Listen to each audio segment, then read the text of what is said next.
Bonsoir, heureux de vous retrouver comme chaque mardi.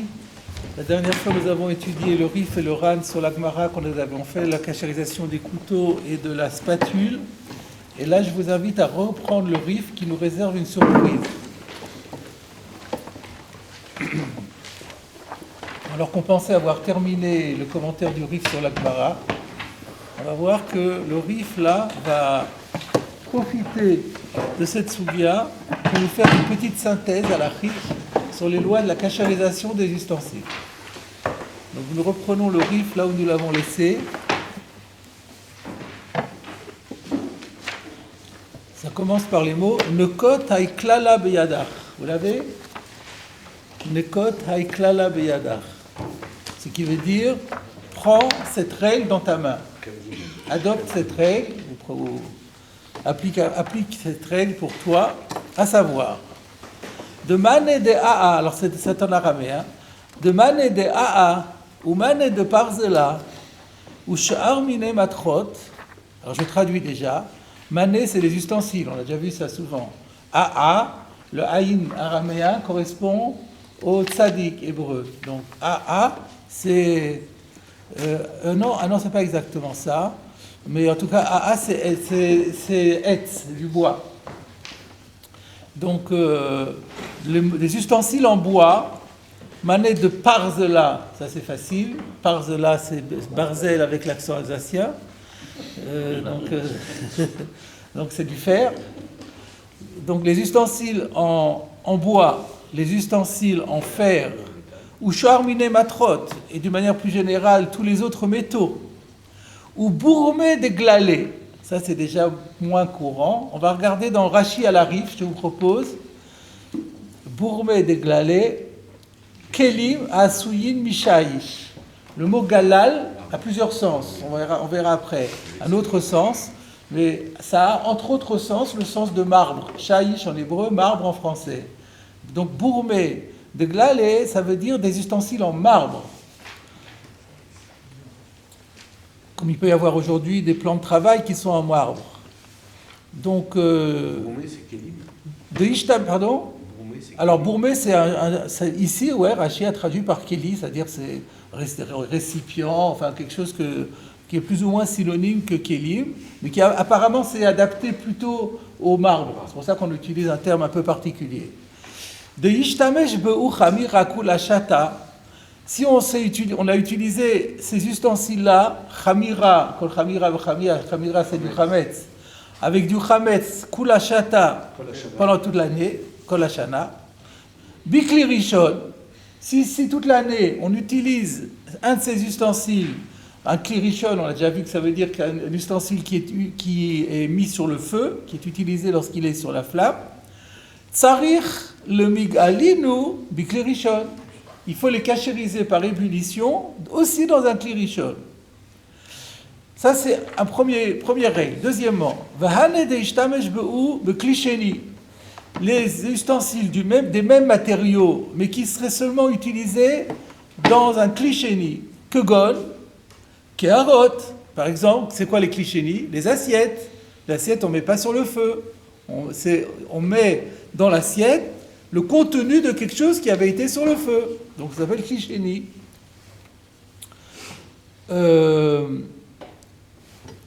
Kegon keharot ou kayotse baen, comme les assiettes ou des choses analogues. Kishadi alayu rotrin beklisheni, lorsqu'il va verser dessus de l'eau bouillante dans le klisheni, de l'eau bouillante qui provient du kli rishon évidemment, ou maché le ou begavayu, mais il les laisse. Il y a un certain temps de gavayou betocham à l'intérieur, ad de paltan, le temps qu'il faut pour que ça dégorge, shapir dami, ça va, c'est bien, c'est une bonne cachérisation. Alors pourquoi tout ça? D'où on sait tout ça? De gamrinan lehu migiulen ochrim. On déduit ces règles de la cachérisation des ustensiles appartenant aux non-juifs, d'Irtiv Ba'en, à propos desquels la Torah elle-même a dit, il s'agit dans Parashat Matot des Clémidian, Kol davar asher yavo va'esh, tavir ou va'esh veta'er, que toute chose qui vient dans le feu, eh bien vous devrez le passer au feu et après il deviendra permis. Donc c'est cette règle-là qu'on applique. Le RIF n'a pas terminé, mais il a mis 2 points. Alors c'est un premier module, on va déjà voir le commentaire du RAN là-dessus. Donc le RAN, Nekot avec klala beyadach, vechoulé, ou bourmé de glala. Donc première difficulté qu'on a rencontrée dans ce RIF, c'est bourmé de glala. Alors, kelim chez la vnei galal. La raison pour laquelle j'ai préféré prendre le Rashi à la RIF, parce que lui il dit au moins shaïch. Alors que là, quand le RAN dit avnei galal, on peut se poser la question de ce qu'il veut dire. Mais il veut dire en fait, on va voir de la suite que c'est bien du marbre dont il parle. Ça peut être autre chose, on va voir. Mais dans le RAN, on va voir que c'est bien du marbre, parce que regardez la suite. De klei even dinan que klimatechet. Parce que la pierre, des ustensiles qui sont faits avec de la pierre, eh bien, ça a le même statut que le métal. Velo avoue que klicheres. Et non pas, comme on aurait pu le croire, comme l'argile. On aurait pu se poser la question, la pierre, ça ressemble plus à l'argile ou plus au métal? On aurait pu dire que c'est plus de l'argile. Eh bien non. Et c'est ça le chidouche du RIF. Donc on voit bien qu'il parlait de marbre. Le marbre, c'est de la pierre. Quelle est la preuve? Vraya la davar. Et la preuve en est, alors là, il y a une petite correction, ditnan, parce il faut plus rajouter le mot ditnan, car il y a une Mishnah qui enseigne, Beperek Batra d'Avodah Zara, dans le dernier chapitre du traité Avodah Zara, qui dit la chose suivante. Gat shel even, donc gat c'est quoi? C'est un pressoir à vin, shel even, qui est fait avec de la pierre, chez Zipeta Nochri, mais qui a été goudronné, revêtu d'une couche de goudron par un non-juif. Quel est le problème du goudron? Quand on regarde Rashi dans Avodah Zara, il nous dit Urcha le mirmebe chamra purta. On avait l'habitude, quand on goudronnait quelque chose, de rajouter dans le goudron un peu de vin. Pourquoi? Le abouré kitra de zifta, pour faire passer l'odeur de fumée qu'il y a dans le goudron. C'est pas bon. Alors on rajoutait un peu de vin et le vin il arrivait à dissiper cette odeur. Et donc ça pose un problème de cacheroute. Donc c'est un goy qui a fait un pressoir et maintenant on veut l'utiliser pour nous. Oui, mais il y a du goudron en surface et le goudron contient du vin. Comment on fait? Alors il y a écrit Menageba ve'ite ora. Il suffit de bien frotter et sécher et après ça devient cachère. En frottant et en séchant, on élimine le peu de vin qu'il y avait dedans. Ou Katani Sefa, mais après, dans la fin de ce même texte, il est enseigné de Beshel Cheres. Par contre, si c'est pas un gat shel even, c'est pas un pressoir dont le matériau de base c'est de la pierre, mais ça serait de l'argile qu'on aurait aussi recouvert de goudron. Afalpi chez Kalaf et Azefet, même s'il a carrément enlevé toute la couche de goudron, Asura, c'est Assour. Alma, Cléavanim, le avec Klicheres. Donc on voit le din est différent, suivant que c'est de la pierre ou que c'est de l'argile. Ça prouve que la pierre n'est pas poreuse comme l'est l'argile. Ça c'est une première preuve. Ou le Inyan Tumot, Nami, Tnan. Et d'ailleurs, dans un autre registre, le registre de la pureté et de l'impureté, mais on peut comparer comme les deux quand même.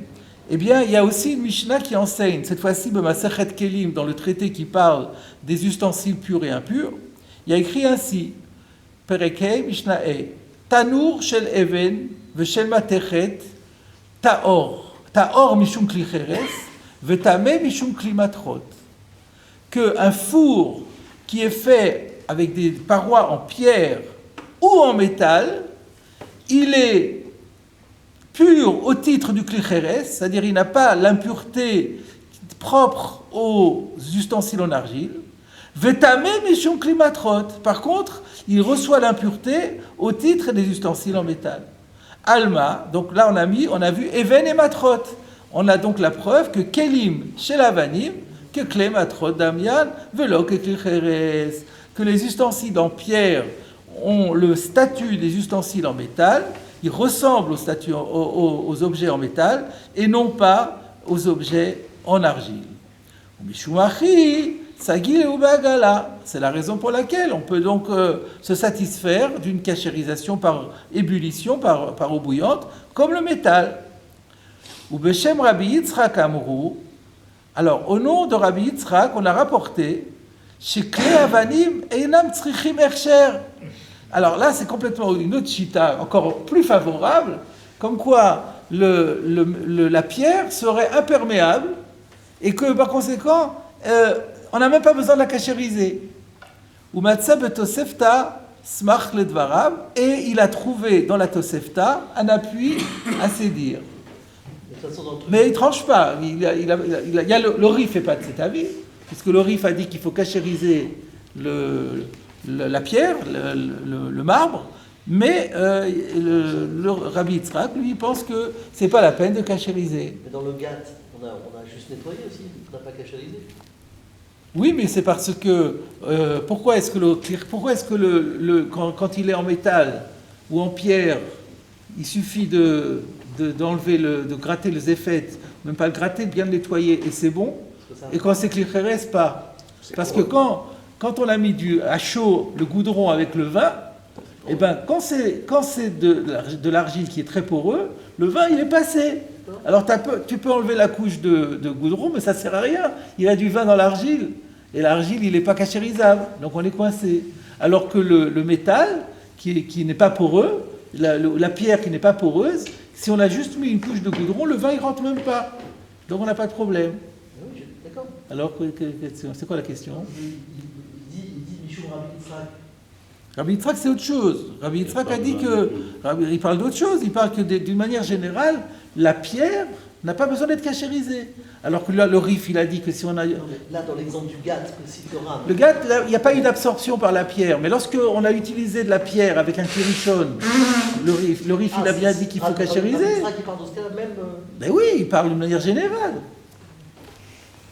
Alors, je vais vous citer maintenant le Shulchan Aruch sur ce qu'on vient de voir, donc dans le Siman Tav Nun Aleph Seif Chet. On va voir comme qu'il est posek, est-ce qu'il cite Rabbi Yitzhak Bichlal ou pas du tout. Alors voilà ce que dit le Shulchan Aruch. Echad keli etz, ve'echad keli eved, ve'echad keli matechet, dinam le'arshiram ba'agala. Donc c'est comme le Rif, et on ne fait même pas mention de cette chita de Rabbi Yitzhak. Et donc la pierre, c'est comme le métal, c'est comme le bois, et ça doit être cachérisé par agala. Et le Rama rajoute, V'chen kli etzem tzrichim agala. De la même façon, les ustensiles qui seraient faits avec des os d'animaux, eh ben, il faut aussi les cachériser. Ça, c'est une chose. On va voir le Mishnah Brura. Qu'est-ce qu'il dit le Mishnah Brura? Nun Vav. Echad Kli Etz. Bon, ça, d'accord. Bon, il n'y a rien de spécial. Bon, je peux dire. Chen Kli Etzem, Chutz Mikeren. Pas l'ivoire. Quand on a parlé des os qui sont cachérisables, mais pas l'ivoire, de Urach. Parce que comme c'est très fragile, Chayas Shelot Itkalkel. On a vu ça déjà, que lorsqu'on a peur que ça s'abîme, alors on bâcle la gala, donc c'est pas permis. Et la reine El Moï la gala. Alors maintenant, je vous cite le Biur Halacha sur Echad Kele Even. Le Biur Halacha dit V'chen Klei Galalim. Chok Yaakov. Le Chok Yaakov, Rabbi Yaakov Reicher, rajoute ce que n'avait pas dit le Shulchan Aruch, il avait parlé de Klei Even. Mais il n'a pas parlé des glalés, bourmés des glalés. Donc lui, il dit Klei Galalim. Alors maintenant, la question est de savoir qu'est-ce que c'est Klei Galalim. Ayen b'shibole aleket shema arich beze.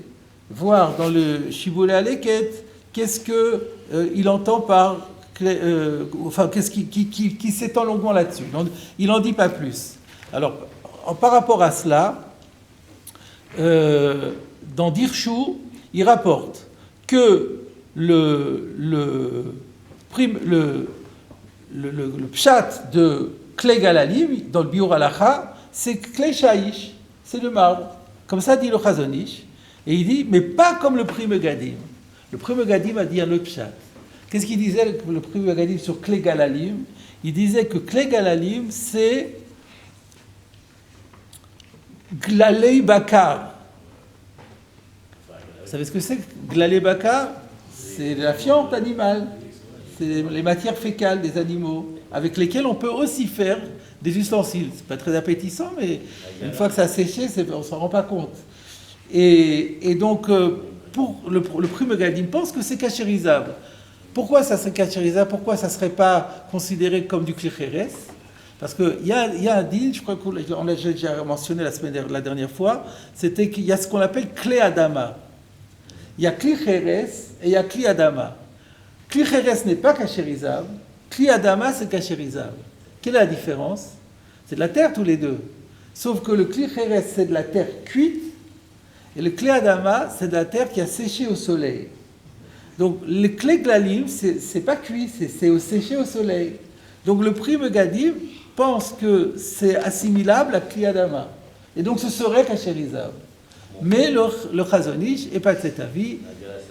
Pardon? Ça fait fondre la gala si on met de bouillant, ça. Ah, ça je ne suis pas sûr. De la terre ou du. De la terre, une fois qu'elle a séché. Ouais, quand on met de l'eau, ça se. Vous croyez? Je ne suis pas. Il y a des maisons entières qui sont faites avec les murs en terre. Ouais, Ah oui, Et elles ne tombent pas dans du bleu. c'est ça. si, quand il y a des vents de la pluie. Bon, enfin ça je ne vais pas rentrer. En tout cas, sachez qu'il y a dans Kli Galali, il y avait donc un débat, mais que la maskana, c'est comme on a dit, c'est de l'argile et non, c'est de la, pardon, c'est du marbre et non pas des matières fécales animales, comme Donc là, le on dit le parle Pri de la Megadim. gala, Hein? de ceux qui ont Pardon? été Klirichon. Alors ça dépend, que Bolokar-Polto, comme on a vu là. Si l'utilisation habituelle est en Klirishon, on fait Agala en Klirishon. Si c'est Klisheni, on fait Klisheni. Pardon? Klisheni, ça. Ou qu'est-ce qu'on mange dedans? On mange à chaud dedans, donc ça supporte la chaleur. Voilà, ça c'était une première chose. Et voilà, la suite du RAN. C'est sur la suite. Donc on va reprendre maintenant le Rif. Tanoura Banan. Il cite la Gemara dans Avodah Zarah d'Afayin Ei maintenant. Là-bas dans Avodah Zarah, on cite une braïta qui dit Alokeach klei tashmish milanochim. Celui qui achète des ustensiles de service à des non-juifs. Alors, différentes cas de figure. Dvarim shelo nishtamesh baen kol ikar. Si c'est des ustensiles tout neufs, qui n'ont jamais été utilisés auparavant par le non-juif, matbilan, il fait juste tremper au mikvé, ve'en teorim, et ils deviennent kashers. Dvarim shenishtamesh ba'en al yedei tzonen. Par contre, si ce sont des ustensiles usagés, mais qui n'ont été utilisés par le non-juif que à froid, que gon, par exemple, kosot, des verres, tzluchiot, des flacons, kitoniot, des cruches, tout ça c'est utilisé à froid. Alors que fait-on? Medichan, d'abord on les rince bien, ou matbilan, et on les met au mikvé, ve'en teorim, et après ils sont cachers.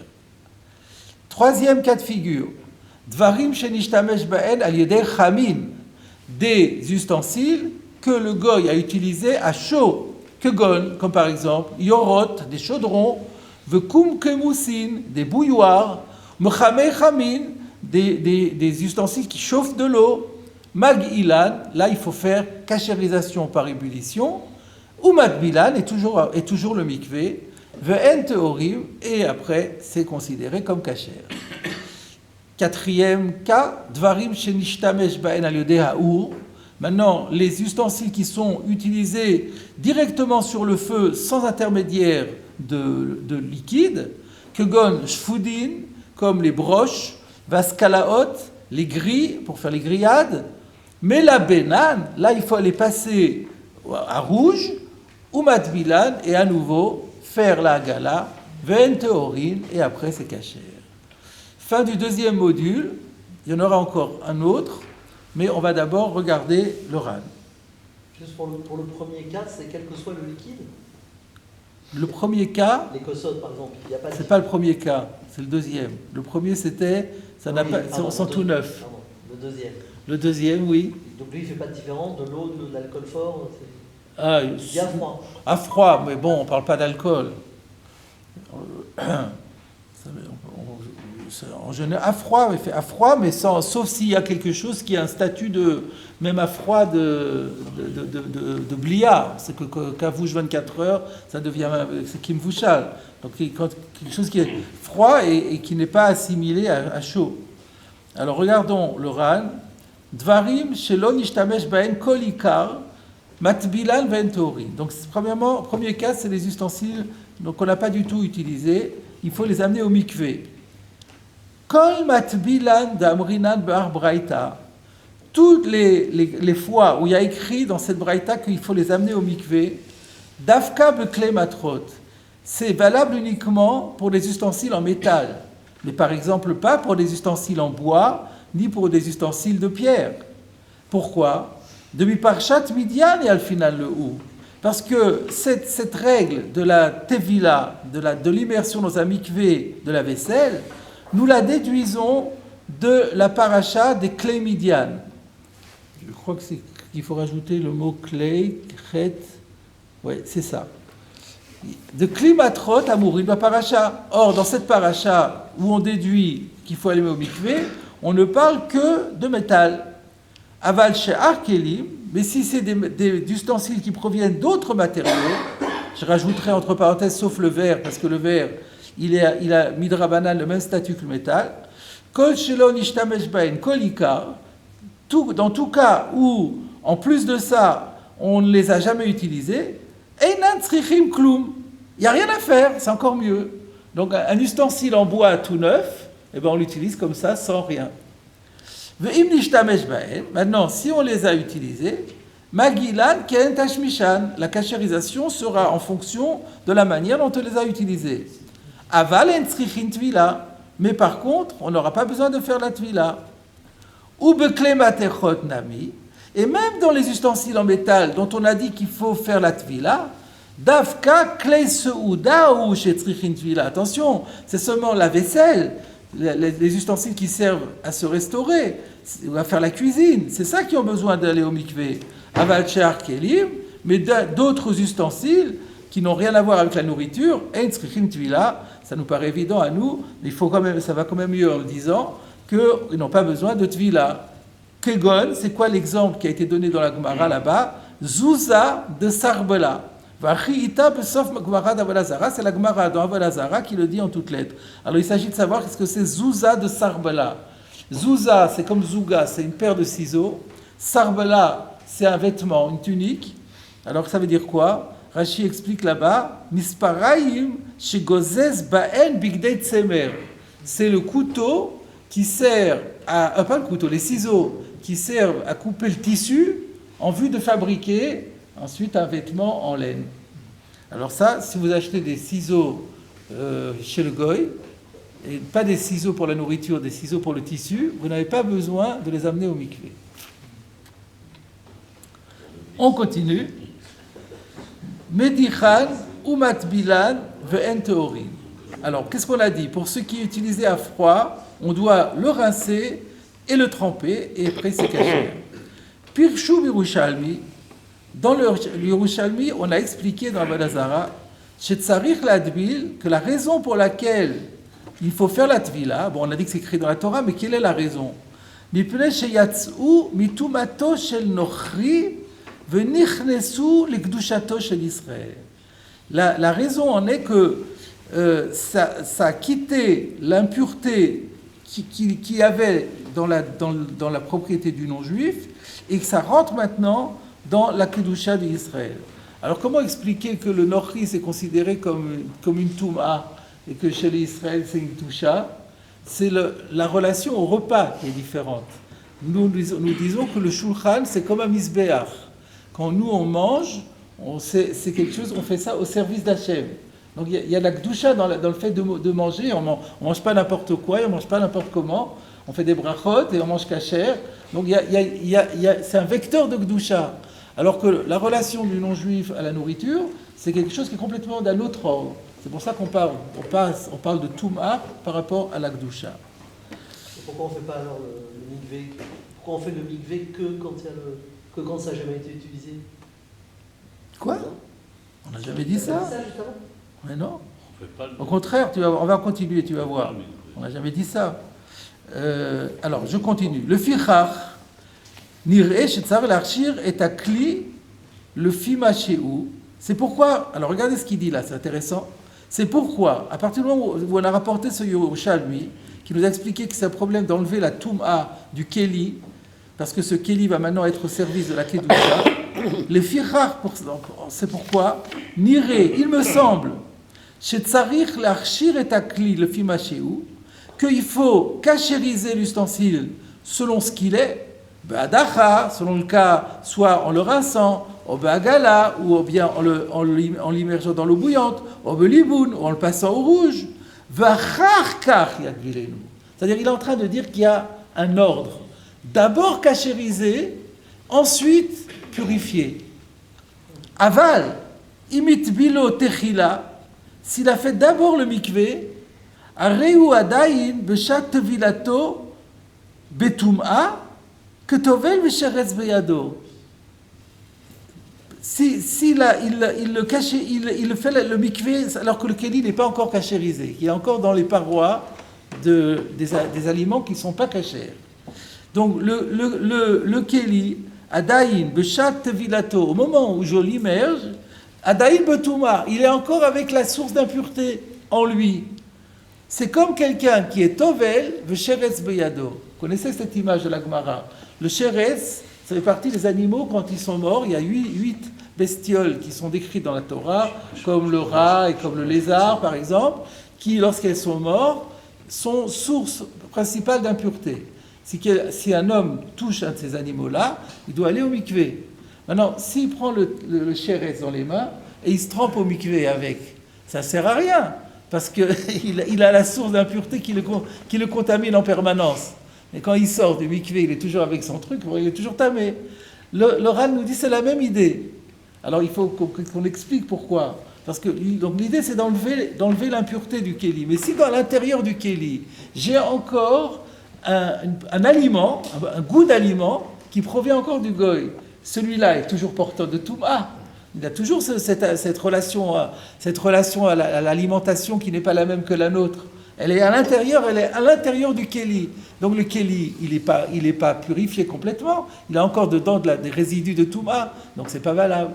Donc très important, quand on achète un ustensile d'occasion, une vaisselle d'occasion chez un goy qu'il va falloir cachériser, surtout le cachériser avant de le tremper.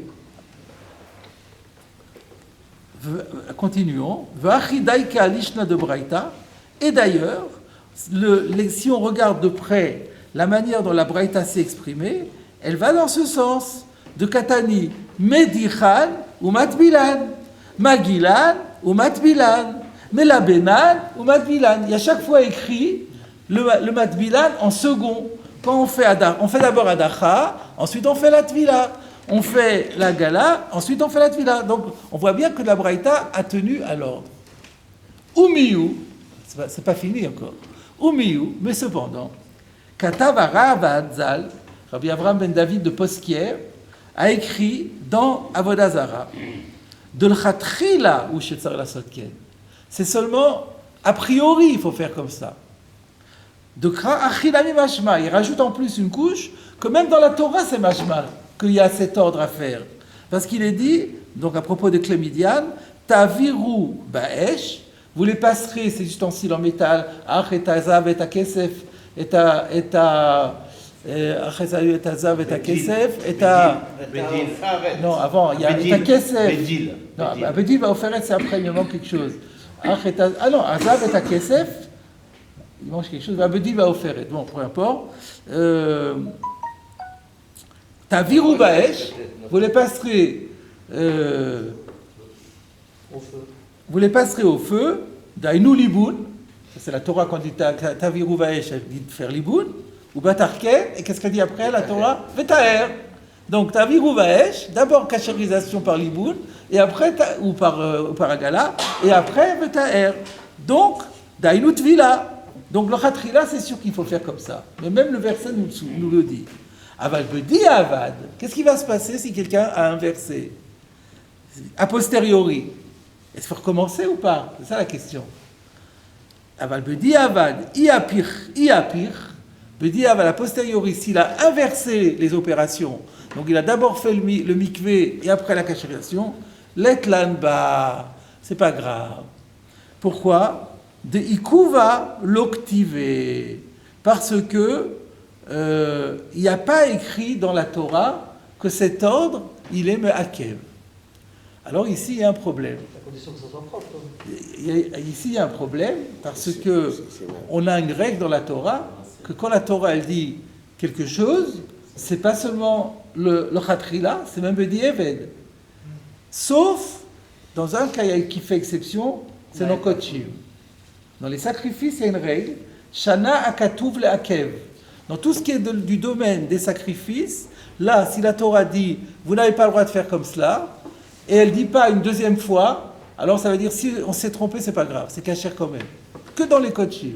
Mais dans tout le reste de la Torah, si la Torah dit, vous n'avez pas le droit de faire comme ça, et ben, si on ne l'a fait pas comme ça, si on n'a pas fait comme il fallait, ben c'est pas bon, il faut recommencer. Pour une mitzvah, par exemple, où on n'a pas fait la mitzvah telle que la Torah l'avait dit, on n'a pas besoin de dire que c'est le ikuva.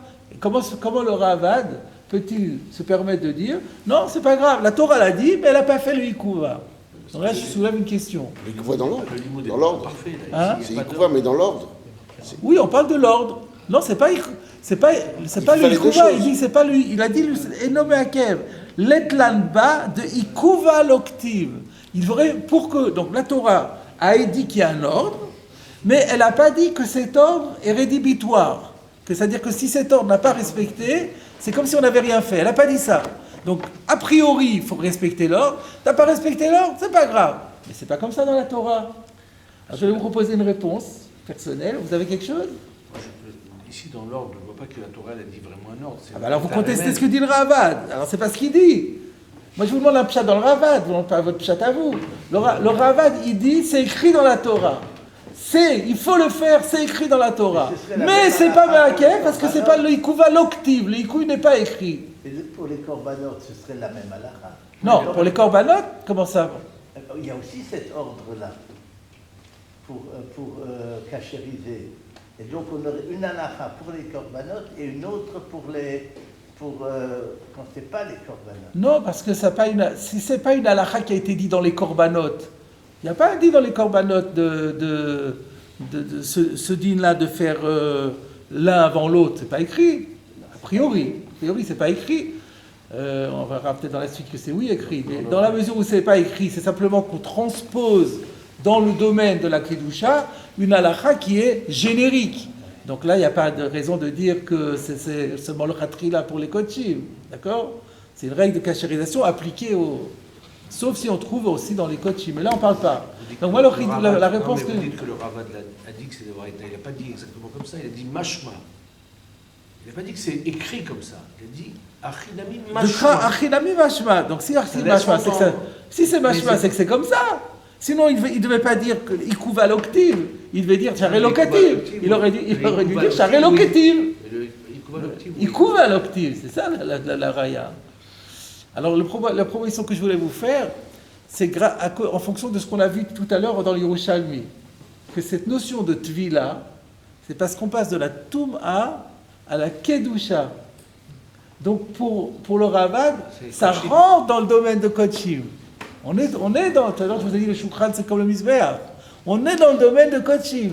Donc là aussi, on peut appliquer la règle que dans Kotchim, il faut Shina Katuv La'akev. Voilà, je ne sais pas si ça va être vu plus tard, mais là, d'après ce qu'on a vu du Ran et du Ravad, la Tvila serait de Braïta. Oui. La Lacha, c'est que c'est des Rabanan. Non. Final, non, si vous ne vous rappelez pas bien, on a vu que... Ça dépend de quel ustensile. Non. À la question, donc je reprends la question pour tout le monde. Est-ce que la mitzvah de Tvilat Kelim, elle est de Oraïta ou elle est de Rabbanan? Réponse, Safek. C'est pas clair, il y a deux chitotes, et le Shulchan Aruch ne tranche pas. Il maintient l'ambiguïté du début à la fin. Quand on étudie les creux dans le Shulchan Aruch, il n'y a pas moyen de savoir.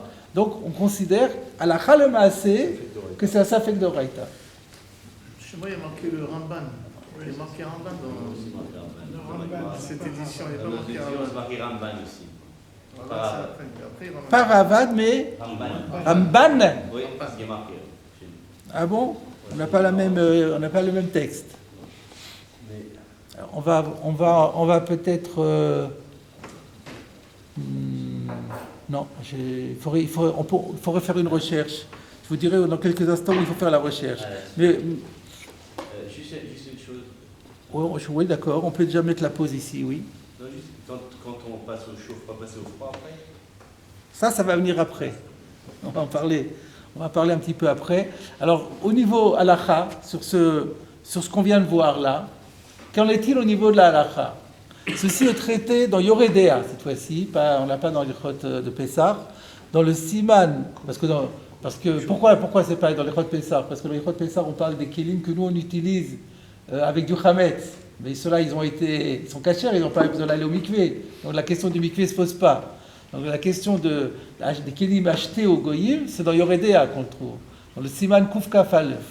Donc Siman Kuf Kaf Aleph Seif Bet, le Shulchan Aruch nous dit qu'il faut faire d'abord la kashérisation, après la tvila, et après il dit ve'im itbilan ve'achar karigilan mutari. Comme le Ravad, là-bas on pourrait regarder dans le Be'er Hagola si c'est Imer Ravad ou si Imer Ramban ou si c'est les deux. Ve'yesh omrim shetzarich l'arzor ou l'adbila. Ça c'est, on n'a pas vu dans le Ran n'a pas pris position. Il n'a pas pris position. Pardon? Après on a le Ravad. Au début on a le Ramban, après le Ravad. Bah, regardez ce qu'il dit. Od digdek haravad. Od. Moi je crois que c'était un Ravad avant aussi. Donc,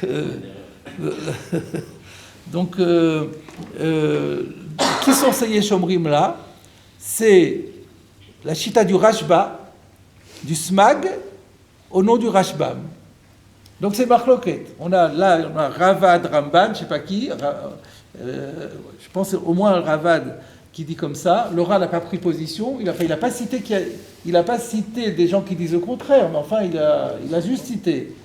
Mais par contre, donc il y en a qui disent qui sont Mahmir et qui disent que même dit Eved, c'est-à-dire il faut tout recommencer.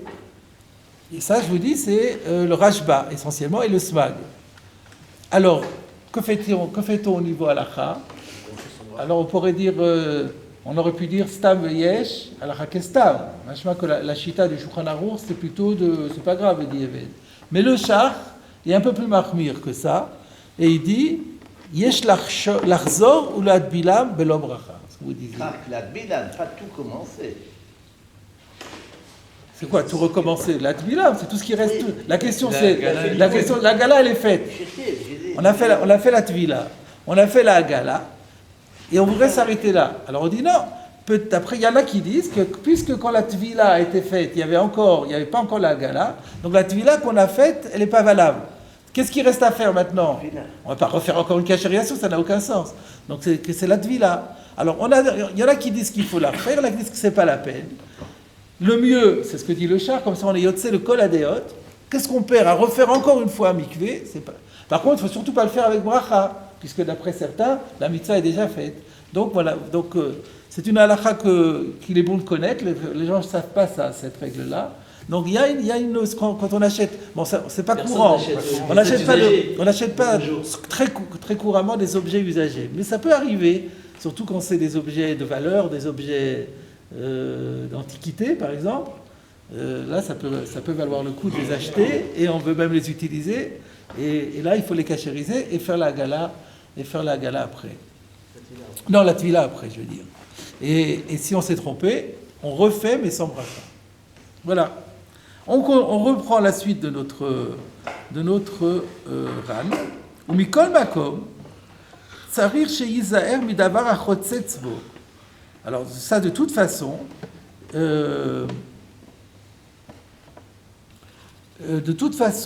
Lorsqu'on fait la tvila d'un keli, il faut bien faire attention qu'il n'y ait pas quelque chose qui fasse écran. Par exemple, les étiquettes. C'est le piège habituel aujourd'hui. Il faut bien enlever les étiquettes avant de faire la tvila. N'importe quelle règle de tvila, c'est pas un scoop. Pardon? C'est pour n'importe quelle villa, ça. Je veux dire. On aurait, alors, non, pour lui c'est un chidouche, parce qu'on aurait pu penser que cette villa-là, elle n'exige pas les règles habituelles. Alors, regardez la preuve. D'où il sort, parce qu'on aurait pu dire,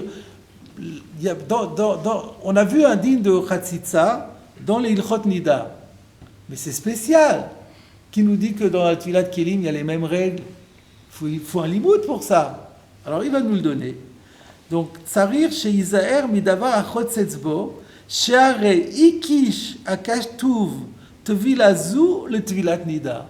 C'est parce que la Torah, elle les a juxtaposés dans un verset, la Tevila des Kelim avec la Tevila de Nida. Et donc, on va déduire l'un de l'autre. Kedeita, besof avodazara, comme c'est écrit dans Avodazara. Nous, ça nous paraît évident parce que toutes les Tfilat sont pareilles, mais sur le plan du limoud, on aurait pu faire un distinguo, et donc là, voilà la raison pour laquelle on n'en fait pas. Odigde karavad zal. Le Ravad a encore déduit, donc c'est Mashma qu'avant c'était bien lui qui parlait, Mid Katani, Medichan ou Matbilan. Regardez la subtilité du Ravad. On a vu qu'il y a écrit, il faut les rincer et ensuite les tremper. Chez Tsarir, le Shafshefo etev bemaim beyado beshat adacha. Que quand on rince, ça ne suffit pas juste de passer à l'eau. Il faut frotter. Tsarir le Shafshefo etev, il faut bien frotter bemaim dans l'eau, beyado avec la main, beshat adacha lorsqu'on rince.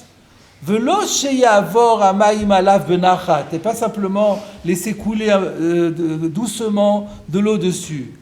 Parce que si laisser simplement de l'eau couler dessus, ça suffit. Imken lama utzrochu la dacha ou le tvila. Pourquoi on l'a dit medichan ou madvilan? S'il suffit juste de mouiller tisgele betvila le chouda.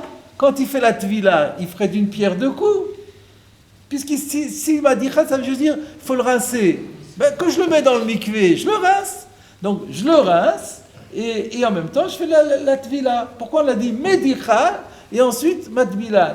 Enfin, ça prouve que medichan, c'est un nettoyage, c'est pas juste un rinçage pour le... Non, c'est un vrai nettoyage. Donc, il faut bien nettoyer, et après, on met au mikvé. Vegam, ça c'est une chose qui paraît logique. Il rajoute encore autre chose. Vegam, nire... les shotfo b'mayim achar ashivshuf. Et à part ça, dit-il, il semblerait que après avoir frotté, là il faut encore rincer. Donc on frotte à l'eau, on frotte dans l'eau, et une fois qu'on a terminé, que c'est bien propre, on doit rincer avec de l'eau par-dessus. Il y a deux opérations. Il y a le shivshuf et le shotfo b'mayim. D'où il sort ça? C'est ce à quoi fait référence la Mishnah dans le traité Zvachim, dans le chapitre Dam Khatat, Daf Tzadivav Amudbet, Merika Kimrika Takos, Shetifa Keshtifa Takos. Ou Bekos Asur Kamar. Alors, je rappelle que dans la Torah, il est dit, à propos des Kochim cette fois-ci, ou morak veshutaf bamaim. Il y a morak et shutaf. Apparemment, c'est deux synonymes pour dire nettoyer, rincer, bien nettoyer. Alors, la Mishnah dit, ça veut dire quoi? Alors, elle redit encore une fois, merika, c'est kemerika takos, comme on fait un verre, comme on lave un verre, et shetifa, keshtifa takos. Ça veut dire quoi? Alors, le Ravad, il interprète comme ça. Le Ravad, il veut dire, c'est-à-dire, le premier, c'est quand on frotte, et le deuxième, c'est quand on rince après avoir frotté. Comme ça, il comprend. Ou bekos assour kamar. Là-bas, on parle justement d'un kos qui était assour. Donc, ça va bien de ça. Doumia de kli assour, d'aéré begava, puisque c'est mis en correspondance avec les ustensiles interdits dont il était question là-bas. Ve'eilu divrei Rabbi Zerachia, zechrono livracha. Et cela correspond, donc ce que dit le Ravad, c'est en accord avec ce que disait le Balamaor, Rabbi Zerachia Alevi de Narbonne, là-bas aussi dans Valazara. Ve'eini ro'e ba'em echa. Dit le Ran, moi je ne suis pas convaincu, je ne vois pas de contrainte de contrainte à ce qu'il dit. C'est-à-dire que moi, je suis prêt à expliquer le morak veshutaf autrement. Et là, chez Raoui la chouche le divrehem, zichronam livracha, v'chol shekel l'achmir. Donc moi, je ne suis pas convaincu, je ne trouve pas que leurs arguments soient contraignants, mais bon, comme ils l'ont dit, et qu'en plus c'est une khumra, c'est bien de faire comme ils ont dit. C'est ça la position du Ran. Alors pourquoi le Ran n'est pas convaincu? Ben, c'est très simple. Quand on regarde là-bas dans Zvachim, on regarde le pshat que Rashi a donné. Comment Rashi explique là-bas Merika Takos? Rashi dit Merika Bifnim, Shtifa Bechutz. Et c'est le verset de Morak Veshutav Bamaim. Et donc on voit bien que. Donc en fait, ça ne veut pas dire comme le Raval avait compris, mais ça veut dire un c'est à l'intérieur et l'autre c'est à l'extérieur. Et c'est tout, mais une fois ça suffit. Donc le Ram peut penser comme Rashi et donc ne pas faire comme le Raval. Maintenant, ce qu'il faut savoir aussi, c'est que dans la Gemara là-bas, c'est un Tana qui pense comme ça, que le Morak et le Shutaf, c'est tous les deux à froid. Mais par contre, la halacha, on n'est pas posé comme ça. Nous, on est posé comme un autre Tana qui dit que Merika bechamin ou shtifa betzonen. Et c'est à ça que vous faisiez allusion tout à l'heure. Et c'est comme ça la halacha.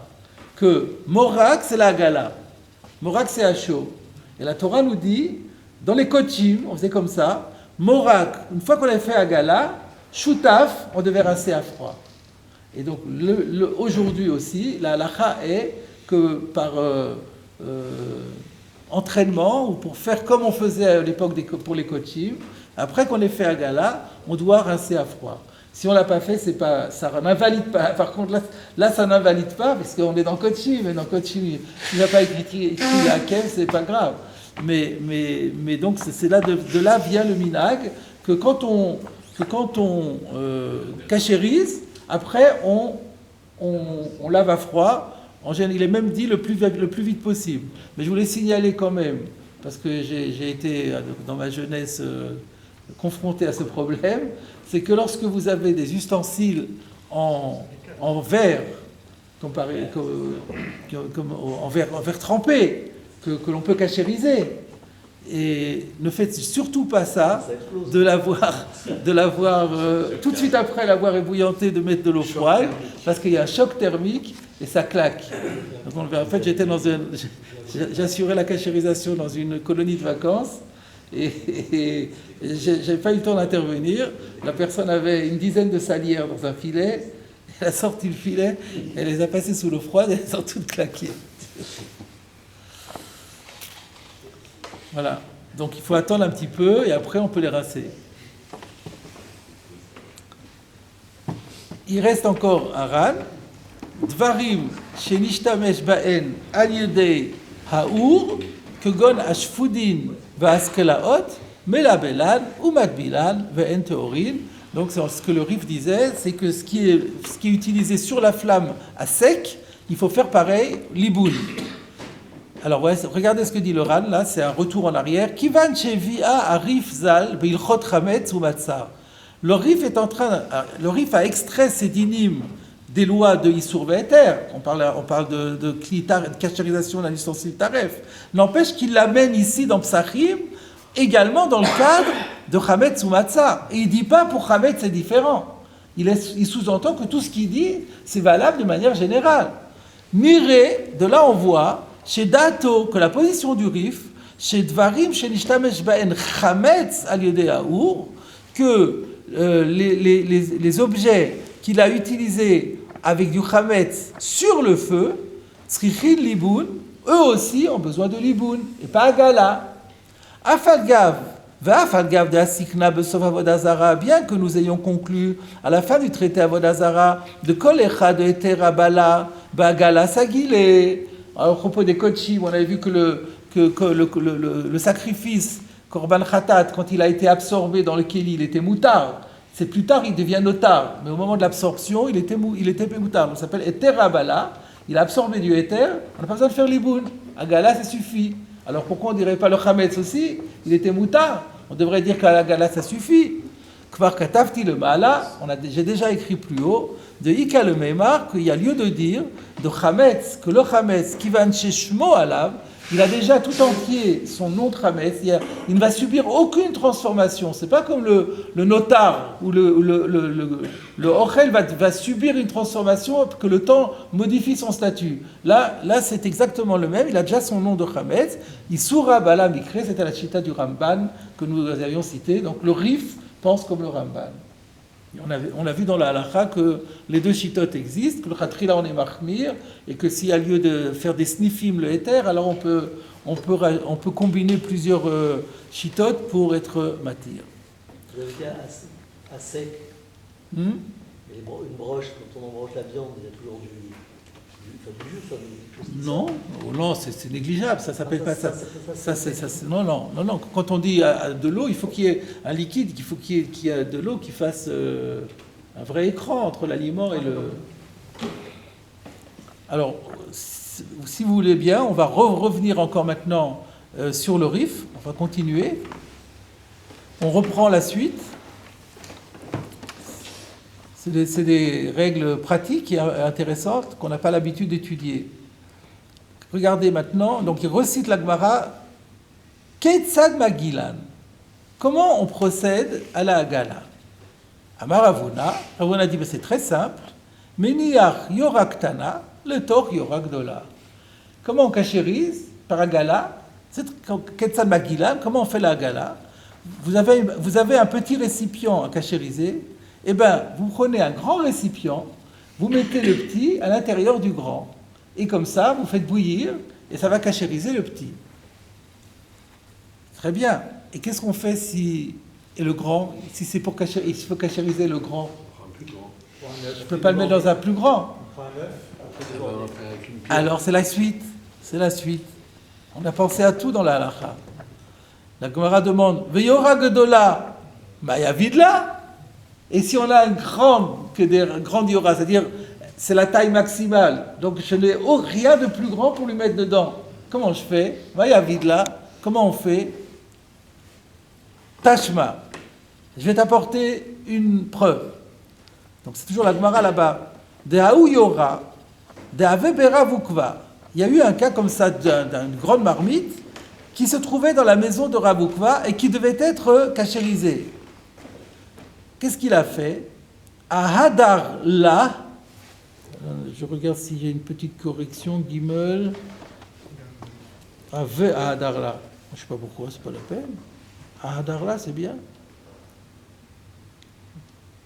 Si. D'aïora d'Avebe Ravukva, elle était chez Ravukva, Ve à Hadar là, et il l'a entouré, l'isha, de pâte pétrie, l'isha, Apuma, sur les bords, Umalia Maya, et il a rempli d'eau, Ve'artar, et il a fait bouillir.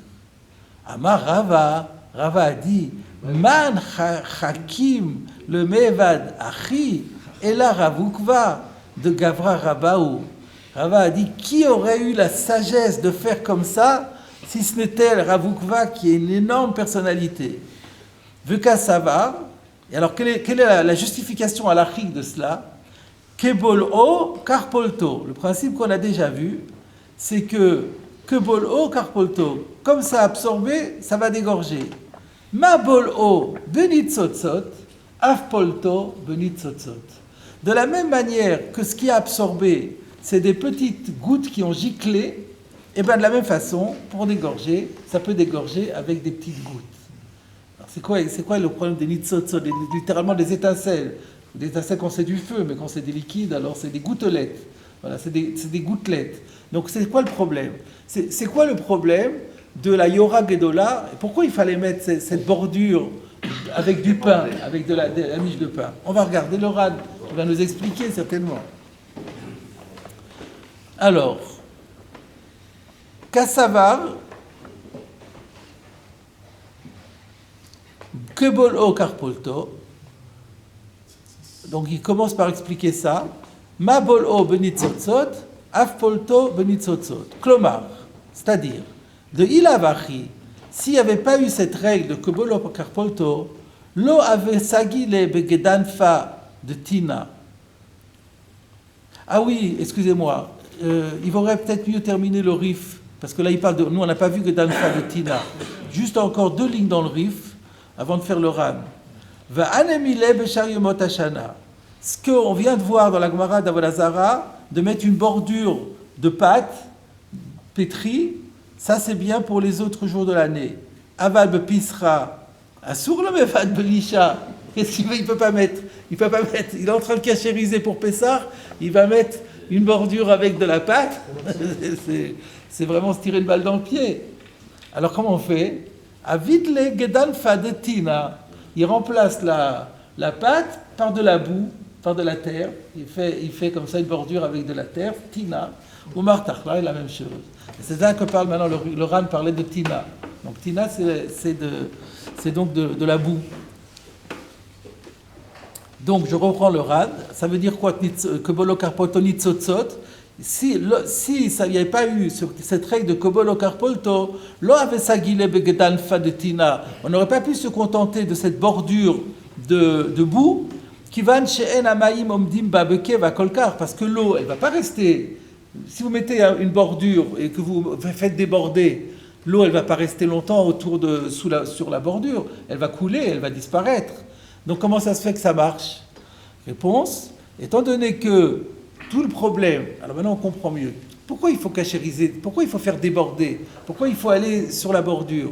Parce que quand on cuit pendant l'année, ou quand le goy il a cuit, ça déborde des fois, ça gicle à l'extérieur.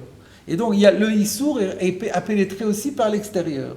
Donc si je ne cachérise que l'intérieur, que par l'intérieur et pas par l'extérieur, je ne suis plus dans le Kobolo Karpolto. Il y a une partie de Blia où je n'ai pas réalisé le Kobolo Karpolto. Donc il faut faire la même chose. Mais comme ce n'est qu'un problème que de petites gouttelettes qui giclent, ça n'a pas besoin de rester, ça ne dure pas des heures. Et quand elle gicle, elle coule et puis après elle s'écoule. Donc la bordure, c'est aussi un petit temps. Et donc ça correspond exactement à la façon dont ça a été absorbé, ça va dégorger. C'est ça que dit le Ran. Ça n'aurait pas suffi, si ça n'avait pas été le cas, que ce n'était que des gouttelettes, en imaginant qu'il y avait beaucoup de issour qui tenaient longtemps, on n'aurait pas pu se satisfaire avec une bordure en boue qui va puisque l'eau ne peut pas rester longtemps de façon stable. Par contre, si on ne mettait pas ce système de bordure extérieure, ça ne pourrait pas marcher.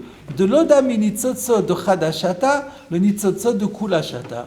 Parce qu'il pose une question, il dit, mais qu'est-ce que tu as besoin? Puisque tu dis que bolo karpolto. Alors pourquoi tu as besoin de faire cette bordure? Là aussi, ça va déborder. Tu dis que pendant toute l'année, quand on cuit, il y a des gouttelettes qui sortent. Ben là aussi, il va y avoir des gouttelettes qui sortent. Alors on a que bolo karpolto, c'est la question qu'il pose ici. Donc qu'est-ce que j'ai besoin de la bordure? Le malafchar, tu me dis que bolo karpolto parce que quand on cuit, il y a des gouttelettes. Ben quand tu vas faire la gala, il y aura aussi des gouttelettes. Terminé. Alors regardez ce qu'il dit. Non, l'osagi, de l'odami nitzotzot de chadashata, le nitzotzot de kulashata. Là, c'était une fois. Il va y avoir des gouttelettes qui vont déborder, qui vont comme ça goûter une seule fois. On veut cachériser un kéli qui a servi pendant toute l'année avec des gouttelettes. Donc il y a eu beaucoup plus de gouttelettes que maintenant. On ne peut pas se contenter de faire seulement un petit truc. Donc il faut mettre quelque chose d'un peu plus solide. On met une bordure, et on remplit avec de l'eau. Donc l'eau, elle va stagner, pas très longtemps, mais un petit peu. Ça correspond dans l'ensemble à toutes les petites gouttelettes qui auraient pu s'annoncer tout au long de l'année. On met la bordure. Pardon ? À quel niveau la bordure? Un peu au-dessous du haut. En dessous du haut. Pour faire du débordement. Kama. Pardon? Pour qu'il y ait un débordement. Pour qu'il y ait un petit... Et pour qu'on puisse remplir, on déborde, on fait déborder, et il y a de l'eau qui va rester. C'est-à-dire je remplis la casserole à rabord, plus À rabord, la gouttière, plus... et là je fais bouillir. Oui, par exemple, ou je fais déborder tout de suite sur la... Enfin, une fois que ça bout, c'est pas la peine avant, une fois que ça bout, je rajoute quelque chose à l'intérieur et ça va remplir la gouttière et ça va rester quelques instants. Et... Tout dépend quelle hauteur, où est-ce qu'on met la bordure. Il faut savoir à quel niveau on doit la mettre, Oui, combien oui. de centimètres plus haut. Non, c'est pas une question d'un centimètre, mais c'est sûr que si on la met trop bas, ça sera trop compliqué, ça tiendra pas. Donc il faut tenir compte des conditions pratiques. C'est pour ça qu'on n'en met pas un tout petit peu vers le haut, le temps d'avoir une petite coulée comme ça suffira. Alors, on n'a pas terminé l'oral, mais je pense que là, on est arrivé à notre fin de l'heure. Donc la suite, si ça vous va, on continue encore toujours le même sujet la semaine prochaine.